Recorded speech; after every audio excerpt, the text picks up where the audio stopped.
Hi, everybody. This is Saad for the Sad Truth. In my 2007 book, The Evolutionary Basis of Consumption, and then more recently in my 2011 book, The Consuming Instinct, I talk about products of popular culture as fossils of the human mind. The idea being that while paleontologists can use fossils and skeletal remains to study the evolutionary history of a species, the human mind doesn't fossilize, but what does fossilize are the products that are left behind that were produced by human minds. And so we could study things like literary narratives or movie themes or song lyrics, whether they be song lyrics from today or from those written by troubadours 1,000 years ago. We could study these contents because they contain certain universal themes that speak to our shared biological heritage. And so, with that view in mind, I thought that today I'd discuss the contents of pornography and what that might say about male sexuality.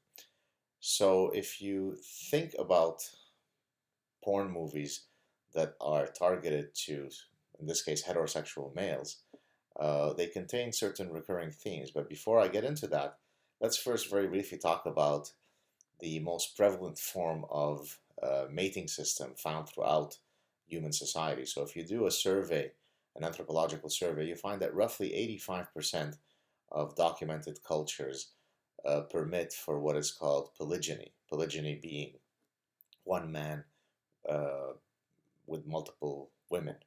Uh, and then roughly 15% are monogamous unions with a very, very few rare cases of what's called polyandry, one woman being shared by multiple men. So, for example, we've got what is called Tibetan polyandry.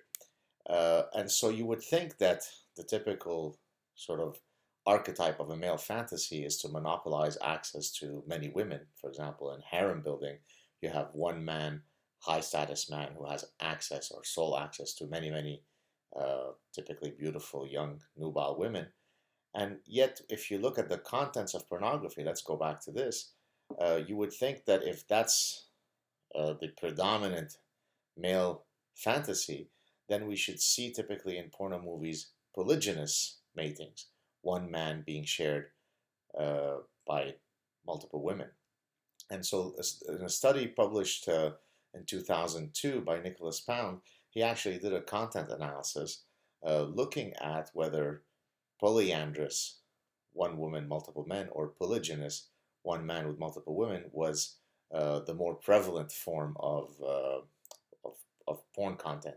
And he found, using several analyses, that polyandrous matings were a lot more frequent in porn movies.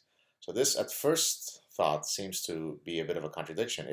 If men love polygynous mating, they want to have access to many women.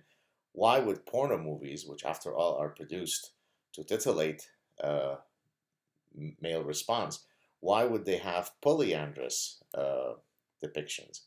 One woman, multiple men.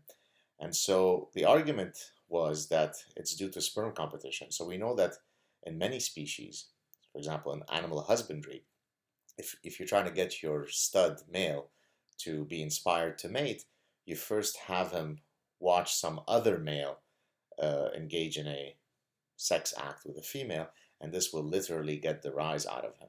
And so the idea being that sperm competition cues libidinal drives. And so the idea in this case in porn movies is that it is an excitatory cue to have these multiple males, if you'd like, triggering sperm competition. That serves as a visual cue that is quite arousing.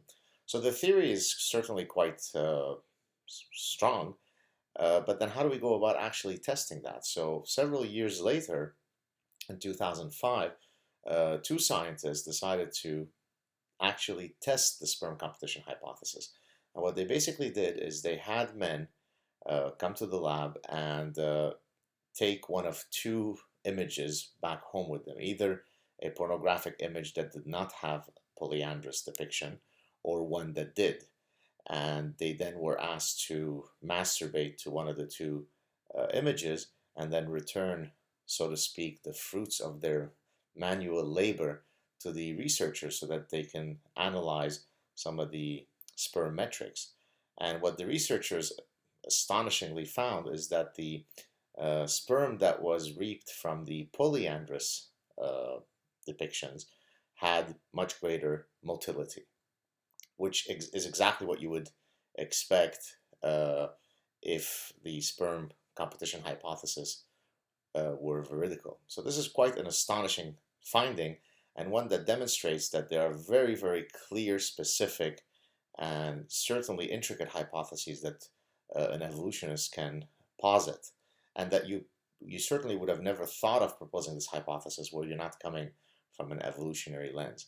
And more recently, there was a study that looked at actual sales figures of porn movies, and it turns out that movies that had on their cover uh, depictions of polyandrous mating, one woman with multiple males, uh, garnered larger sales. So you take all these studies together, you could begin to see how an evolutionarily informed perspective allows us to tackle questions that would have certainly remained invisible if we did not understand some of these evolutionary principles.